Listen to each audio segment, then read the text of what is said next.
So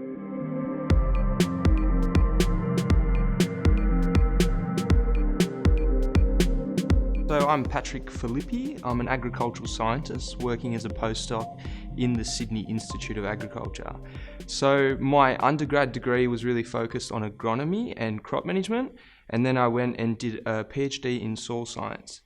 So now kind of working in the emerging field of digital agriculture, and basically what we do is use large amounts of farmer data to help them understand how they can improve their management and ultimately increase profitability.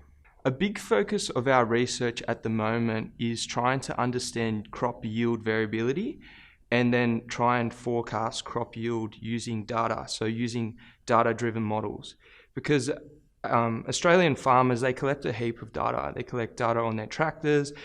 So when they harvest, they collect yield information. When they sow, they collect sort of seeding rate information.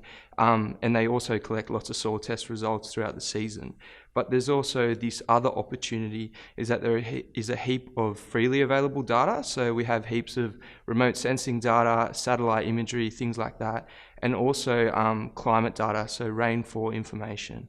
So what that means for us as agricultural scientists, I suppose the way we see it, is that all of this data collected on farm and all of this data that's freely available basically describes the crop growing environment, and it helps us understand yield and sort of why one paddock might be high yielding and why another paddock might be low yielding. Knowing the final yield for a farmer is a really powerful tool.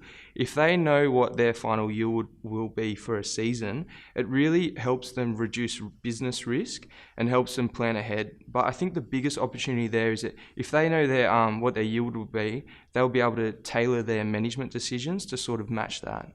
So one case study we worked on, it was actually myself and a group of 7 other PhD students.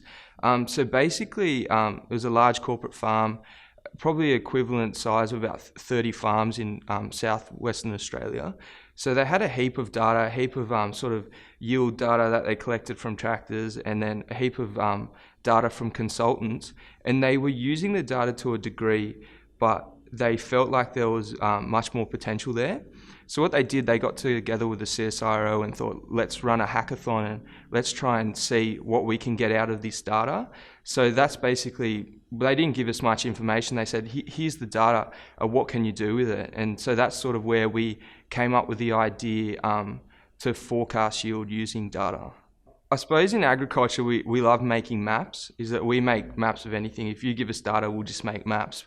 It's mainly because we work at a spatial scale, so we work at field scale, farm scale, even continent sometimes. So yeah, we just love making maps. So it's a really good way to visualize our data, but it's also good for us to sort of project that onto a map and understand the outputs of our models too.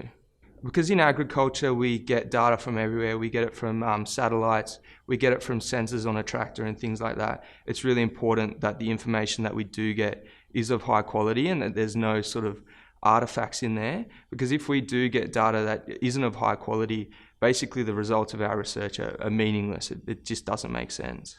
In the 90s and the early 2000s, the focus has been on data collection, and only the last sort of 5 years there's been a real focus on data processing. But now we're moving on, like there's a paradigm shift sort of moving towards using that data to make decisions, so data-driven decisions.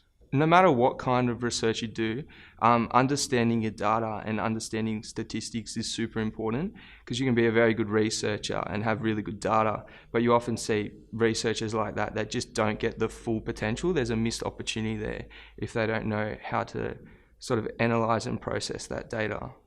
But when I was an undergrad, I really hated statistics. I couldn't stand it, mainly because I was pretty bad at maths.